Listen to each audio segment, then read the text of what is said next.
আচ্ছা, বিপ্লবীদের কি বিয়ে করতে নেই? তাদের কি প্রেমে পড়া বারণ? তারা কি রক্ত মাংসের মানুষ নন? তাদের কি হৃদয় বলে কিচ্ছু নেই? তারা কি নিছক রাজনৈতিক রোবট?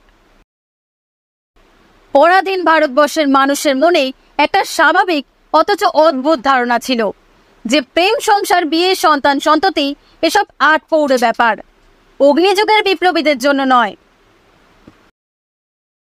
আমি জানি না আমার ভবিষ্যৎ কি।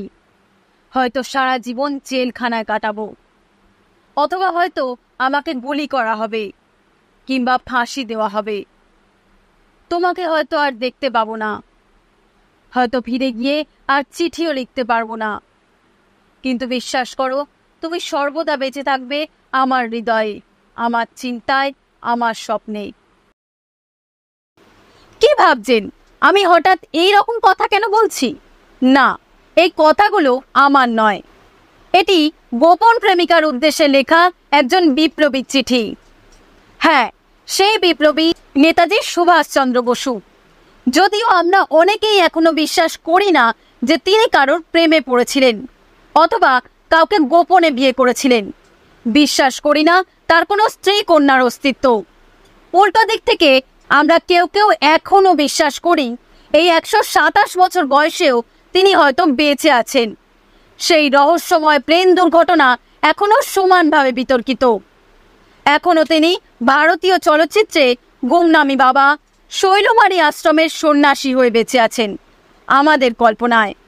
এক আশ্চর্য মানুষ তিনি, তাসের দেশের নিয়ম ভাঙা রাজপুত্র, যার জন্মদিন আছে কিন্তু কোনো মৃত্যুদিন নেই।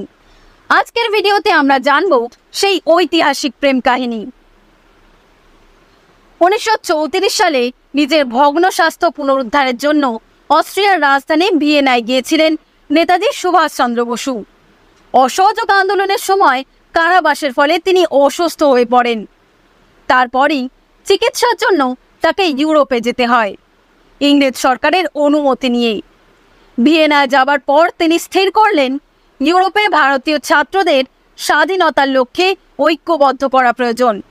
সেই সময় এক প্রকাশকের অনুরোধে তিনি দ্য ইন্ডিয়ান স্ট্রাগল নামে একটি বই লিখতে আরম্ভ করেন। সেই বই লেখার জন্য একজন ইংরেজিতে দক্ষ টাইপিস্ট খুঁজছিলেন। বন্ধু ডক্টর মাথুর দুজনের নাম পাঠালেন। তাদের মধ্যেই একজন 23 বছরের সুন্দরী অস্ট্রিয়ান তরুণী এমিলি শেঙ্কেল। কিন্তু কে জানতো সেদিন থেকে দানিউব নদীর দেশে শুরু হতে চলেছে এই ভারতীয় বিপ্লবীর জীবনের নতুন এক অধ্যায়।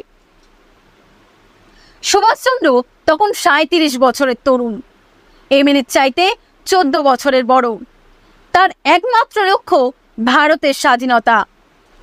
তিনি তখনও ভাবতে পারেননি ভিয়েনায় তার জীবনে এক অপ্রত্যাশিত তুফান সৃষ্টি করতে চলেছে এমিলি শেঙ্কেল নামের ওই তরুণী টাইপিস্ট।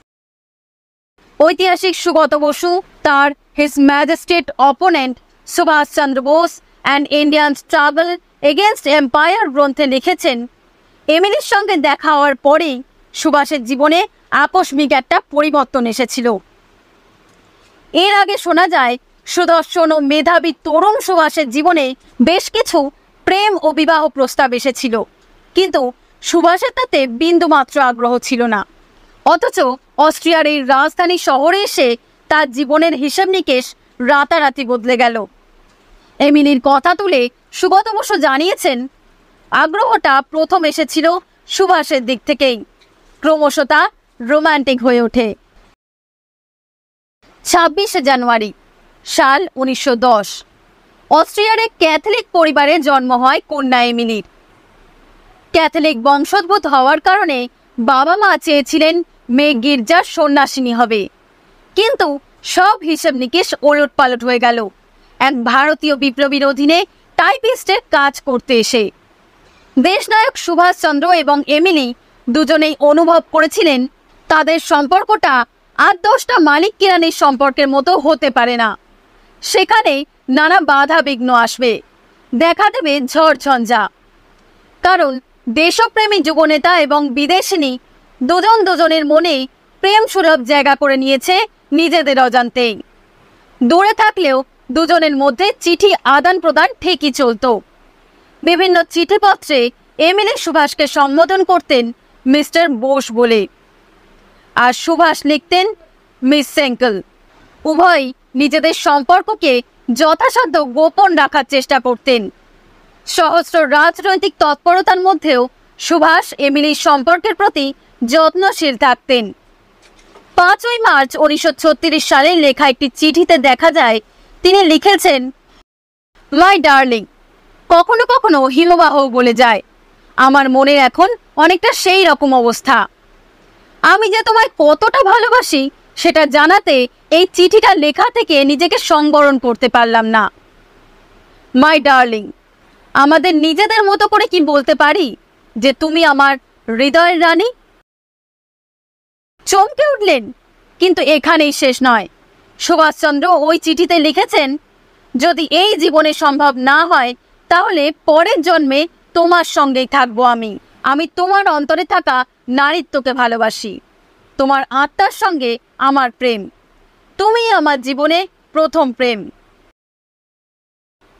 তারপর সময়ের সাথে সাথে সুভাষচন্দ্র বসু তথা আমাদের নেতাজি এমিলি সেঙ্কেলের প্রেমে একেবারে মগ্ন হয়ে পড়েন। শুরু হয় গুঞ্জন।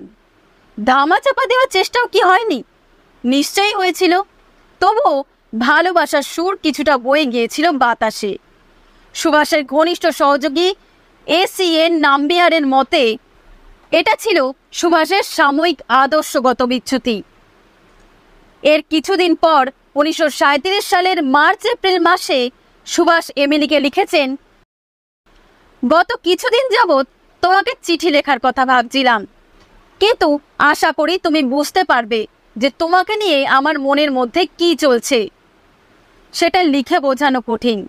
তোমাকে শুধু এটাই বলতে চাই, আমি আগেও যেমন ছিলাম এখনো সেই রকমই আছি। পুরো চিঠিটাই ছিল ইংরেজি ক্যাপিটাল লেটারে লেখা। জানা যায় 1937 সালের 26শে ডিসেম্বর অত্যন্ত গোপনে বিবাহ করেছিলেন অস্ট্রিয়ার বাদ গাস্তিনে। তাদের দুজনেরই পছন্দের রিসর্ট ছিল সেটা। বিদেশিকে বিয়ে করার ক্ষেত্রে অস্ট্রিয়ায় আইনগত বাধা ছিল তখন। সুভাষচন্দ্র আর এমিলির মেয়ে অনিতা বসু তাদের মায়ের কাছ থেকে যা শুনেছেন তার ভিত্তিতেই কৃষ্ণা বসুকে জানিয়েছিলেন, ভারতীয় নববধূর মতো বিয়ের সময় এমিলির মাথায় সিঁদুর পরানো হয়েছিল। কোনো পুরোহিত ছিল না, রেজিস্ট্রিও হয়নি। সম্ভবত সুভাষচন্দ্র তার রাজনৈতিক জীবনে এই বিয়ের কোনো প্রভাব পড়ুক সেটা চাননি। কৃষ্ণা বসুর লেখা a true love story Emily and Subhas নামক বইটিতে উভয়ের প্রণয় পর্বের বহু অজানা তথ্য রয়েছে। এমিলিকে সুভাষ আদর করে বাঘিনী বলে ডাকতেন, আবার কখনো যথেষ্ট পড়াশোনা না করার জন্য মৃদু তিরস্কারও করতেন। 1937 সালের 12ই অগস্ট একটি চিঠিতে সুভাষচন্দ্র এমিলিকে একটু কঠিন ভাষাতেই লিখেছিলেন, তুমি ভারতের ওপরে কিছু বই আনতে দিয়েছ, তবে আমার মনে হয় না ওইসব বই তোমাকে পড়তে দিয়ে খুব একটা লাভ হবে। তোমার কাছে যেসব বই আছে তুমি তো সেগুলোই পড়ে ওঠোনি।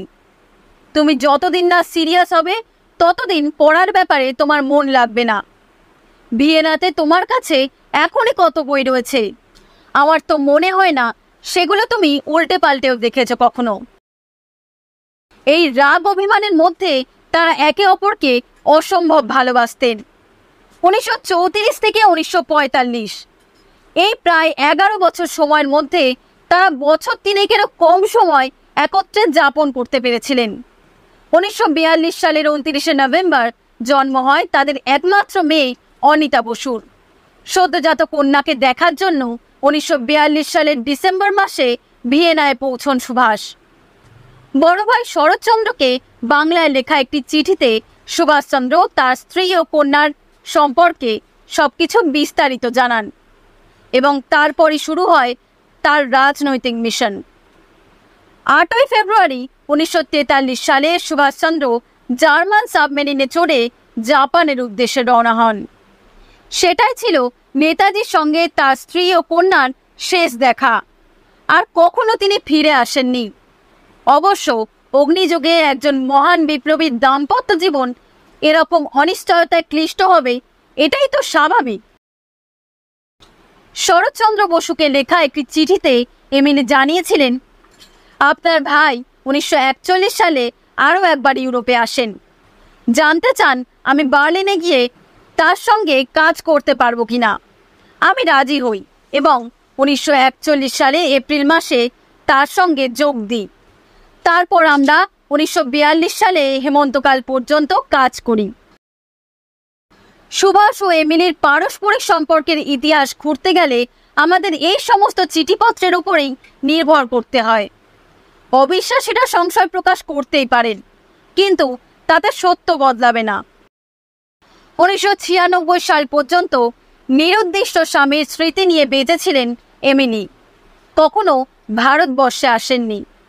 টেলিগ্রাফ অফিসের সামান্য চাকরি করে কন্যা অনিতাকে মানুষ করেছেন। জার্মানির প্রখ্যাত অর্থনীতিবিদ তৈরি করেছেন। সুভাষচন্দ্রের পরিবারের থেকে 1 টাকাও সাহায্য নেননি তিনি।